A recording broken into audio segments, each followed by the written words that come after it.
Hey, what's up, y'all? Welcome back to the channel. I've been back in China for a week now. Yeah, a week. And already a lot of drama is happening. And I'm going to share that with you today for a couple of reasons. One of those reasons is because I want y'all to know the reality of what it's like working in China, some of the situations that you might come across. Now, I did tell y'all before that working in China is one of the best places to work, right? It's one of the best places to work, but there are situations that you're going to come across. And I've came across two situations in just the past couple of days since I've been back to work. And I've been in both these situations before, well, sort of. And here we are again. So, first of all, the first thing I want to tell you about, which, this for me, I don't feel like this is a big deal, but I want to share this with you guys in case you are interested in living and working in China. You're probably going to come across this situation, and I just let you know that you're going to experience this for sure. And this particular situation that happened in my work right now, which has happened in other jobs, I've seen it a million times before. But, sometimes when you're working abroad, especially here in China right now, but there's really a lack of foreigners here in China. And I feel like the foreigners here are not of the best quality. I'm not saying everybody, okay? I don't want to generalize say all the foreigners in China are shit, because they're not. I do know some good ones. But there's a lot of bad ones out there right now too, and it's really a shame. But in my job, I work at two different places. Like, well, I work for one company, but two locations. So a few days I'm at one place, and a few days I'm at another place. Right, I'm back and forth between the two. And there's another American guy. It's always an American guy. I'm an American guy, but it's not. It's not me. I promise. It's always some shithead who's causing problems. But there's another American guy, and he's been at this particular place for like 4 or 5 years. And somehow or another, he found out that some other teachers who came in recently, like myself, I've been here for 6 months at this particular place. I've been here for 15 years in China, but at this place, only 6 months. And there's another guy who came in just like 2 weeks before the holiday started. Another guy who just started just now, like right after the holiday. And anyway, this American guy found out that we're all making more money than him. And he has got mad. He went mental and like threw a fit. He's in like some group chats, and he's like basically saying bad things to all the other foreign teachers at the school, and tell them that they're not, that there's no reason they should be making more money than him, and saying bad things to him. And so anyway, I told the guy, I said, I'll be at your place on Tuesday. If you got a problem, then let's handle it. So that's just how I deal with that. Because a lot of people like to talk, they just say stuff, blah, blah, blah, on the internet, but they won't say it to your face.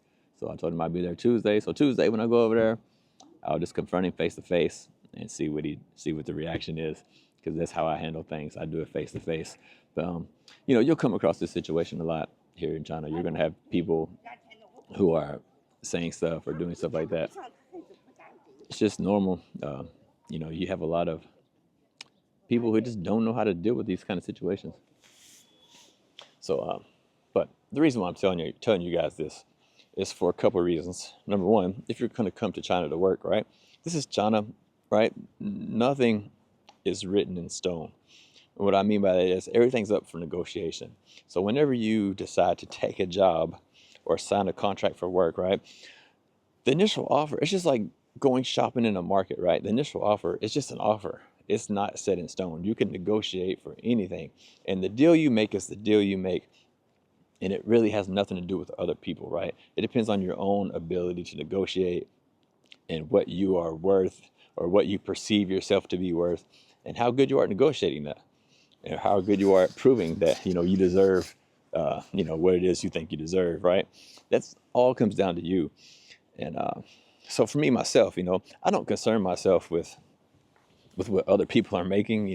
I don't care if they've been in China for a month or been in China for 20 years. Whatever they make, it's their business. It's none of my business. I don't care what anybody makes. And when I sign a contract for work, I get the best deal I can possibly get. And, that's the deal that I made, and I live with that deal, and I'm content with that. and I don't really care about what other people are making. But you're gonna have people who make a big deal about this stuff, and they might cause problems for you at your job, or throw you under the bus, or go talk to this guy's going to talk to the management, and raise a big thing about it. And people like that, they make, for me, in my opinion, they make you look bad, as because he's a fellow countryman, he's from America, and it's going to make them think, like, I just feel like it's going to make them think Americans are shit. We have to deal with this shit from Americans. But it's not just Americans, it's other nationalities too, but this time it so happens to be another American. But yeah, this is some of the things you got to deal with. But just letting you know, if you're considering working in China, the deal you make, the contract you sign, is up to you. It's up to you to negotiate that. And, don't worry about what other people are making. But for me, that situation is not a big deal. But the second situation, I'm in a second situation, and I've been back a week. The second situation is a little difficult to deal with. I'm in a weird predicament, and I'm looking at changing jobs because of this predicament. And I'll tell you about it. Now, well, let me preface this by giving you a little bit of background or things that's happened in the past similar to the situation. If you're going to work in China, especially if you're a younger dude, or you're like average or above average in attractiveness or something like that. I'm not saying I'm like the best looking dude in the world, not like that. But, when I came to China, I was in my 20s. I was young. I fit. I go to the gym and this kind of stuff, And so, I just consider myself to be like a normal, like average dude, I guess. But, when you're young and, you're in good shape and that kind of thing, no matter where you are in Asia, there's going to be, well, not just in Asia, anywhere in the world, girls are going to chase you. I mean, in America, I had nothing but girls chase me 24/7, had new girlfriends every week. But you're going to experience that in Asia too. And, in my previous jobs, I had like, younger girls who were working together with me, which, like I said, at the time I was in my 20s, I was like 28, 29, something like that, and had girls like 22, 23, chasing after me, asking me on dates and this kind of thing. You're just asking me to have fun, just want to have fun. They want to go out and have a good time.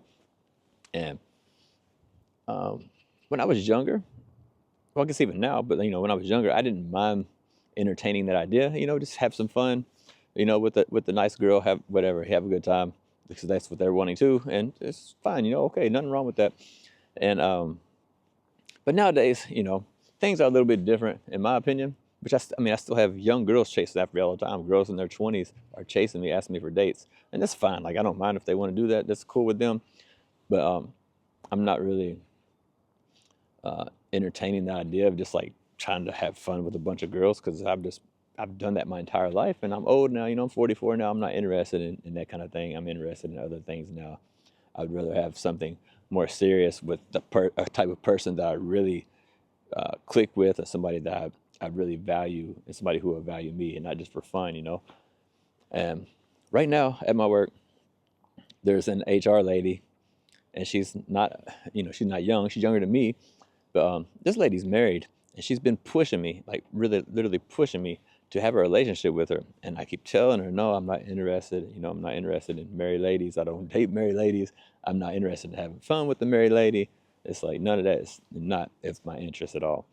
I don't chase, I'm not just chasing, but not anything, not with the married lady. That's off limits for me. But this lady keep pushing me, and she tell me some weird stuff. She's like, "Oh, I had a dream about you, and we had a baby. Let's make it reality." Like, tell me some crazy stuff like that. I was like, no, thanks. I'm not gonna be doing none of that. And I tried to tell her nicely, I was like, "Yeah, you're a nice lady, but I'm not interested in dating a married lady." And this lady is the HR. She's like in charge of the hiring and firing process, and she's been pushing me nonstop, day and night, since I've been back. And then just the other day, sitting at home watching TV, I hear a knock at the door. I go open the door, and it's her. She's standing there at my door, basically forcing herself into my house and trying to force something to happen between us. And I told her, like, "Yeah, I'm busy. I can't, talk right now, whatever, this and that." And, made excuse, so, I'm leaving, I'm going out, you can't stay. And she just keeps asking me, can I come over your house on lunchtime? Can I come over, in the evening, whatever, blah, blah, take me on a date. And I told her a million times, I'm not interested. And she keeps pushing and pushing and pushing. And why is this a situation? For one, like I said, I have morals and standards. I'm not going to lay with somebody else's lady. It's just not my thing. Not interested in doing that. Even if there was no way that her husband would ever find out, I would still never do that. It's just not my thing. I wouldn't do that. But the reason why this is a predicament is because this is her hometown, and I don't want to go and tell the big boss, like the principal or whatever of this whole school, like, hey, this lady's pushing me this and that, because then she lose her job. This is her hometown. It'd be difficult for her to find work, and they don't make much money here, man. They make like 6,000, 7,000 RMB a month, like $1,000 a month or something like that, and I'm making good money. But for me, I can go anywhere, anywhere in China for sure, and make the same money or more money than what I make now. And it's not possible for her to do that. So I don't know. I feel kind of weird if I was to just like, say something to get her in trouble. I'm not like that type of person.